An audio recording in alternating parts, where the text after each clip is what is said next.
एक अनोखी मदद। एक लड़का पैदल किसी रास्ते से जा रहा था। उस लड़के ने देखा कि सामने वाले बिजली के खंभे पर कागज़ की पर्ची चिपकी पड़ी है और उस पर्ची में कुछ लिखा हुआ है। वो लड़का थोड़ा नज़दीक जाकर पर्ची में क्या लिखा है वो देखने लगा। उस कागज़ की पर्ची में लिखा था, कल इस रास्ते से गुज़रते वक्त मेरे 100 रुपये कहीं गिर गए थे।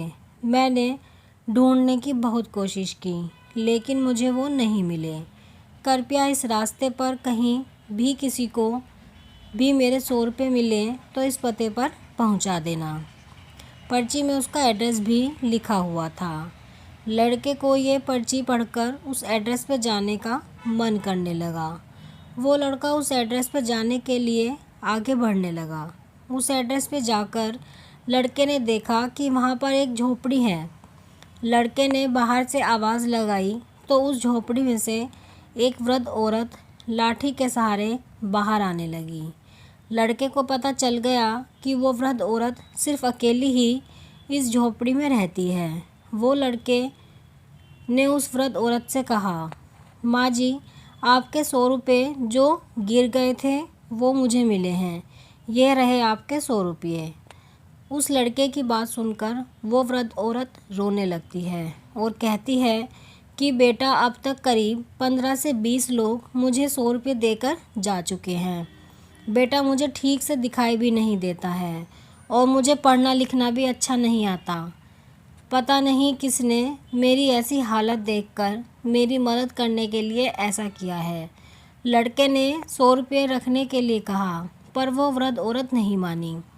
लड़के के बहुत आग्रह करने के बाद आखिर में वो वृद्ध औरत मान जाती है, लेकिन वो उस लड़के से कहती है कि तुम जाते वक्त वो पर्ची वहाँ से फाड़ कर फेंक देना। मुझे पता नहीं कि किसने मेरे पे तरस खाकर ऐसा किया है।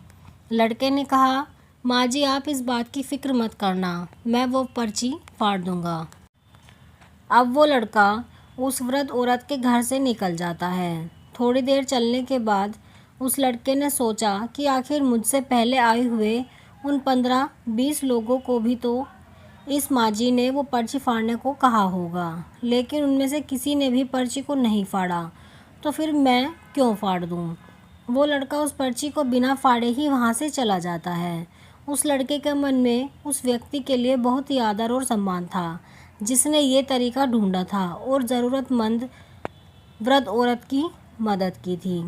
कहानी से सीख, हमारे मन में सिर्फ किसी ज़रूरतमंद की मदद करने की इच्छा होनी चाहिए, क्योंकि मदद करने के तो बहुत सारे तरीके होते हैं। हम किसी भी तरह मदद कर सकते हैं। आप कमेंट में ज़रूर बताएं कि आपको ये कहानी कैसी लगी है। अगर आपको कहानी पसंद आई है तो वीडियो को लाइक करें, शेयर करें और चैनल को सब्सक्राइब करें ऐसी ही कहानियों के लिए।